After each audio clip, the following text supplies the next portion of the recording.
Ito ang iPhone, ang pinaghalong iPad, cellphone at mobile internet device. Hindi na kailangan ng keypad at stylus dahil pinapagana ito ng touchscreen.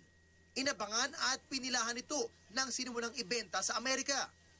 Sa Amerika pa lang ito available at sa January 2008 pa ilalabas sa Asia. Pero isa si Albert Cuenca sa mga naunang nagka-iPhone. Pinasalubungan daw siya ng kanyang bayaw na galing Amerika. Para kay Cuenca, sulit ang paghintay ng lahat sa iPhone. On its own, as an iPad video player, pang Wi-Fi device, surfing email, incredible na incredible. Parang galing sa James Bond movie. Hindi mo may isipin na magkakatotong device na ganito eh. Pinakita ni Cuenca kung gaano kadaling gamitin ang features ng iPad. Ang picture viewer, video player, at wireless internet device.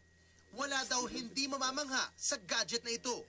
Jesus phone, yes, I will agree with the term Jesus phone, yes. This is the phone or the gadget. Actually, not even, I won't call it a phone. This is the end-all gadget. This is the gadget of gadgets. There's nothing like it that I've ever seen or the world has ever seen. Pero sa ngayon, hindi pa mapagana ang phone functions ng iPhone sa labas ng Amerika dahil nakasimlock pa ito sa AT&T. Pero nagtutulong-tulungan na daw ang mga hackers sa buong mundo para maging open line ito. TJ Manotok, Patrol ng Pilipino.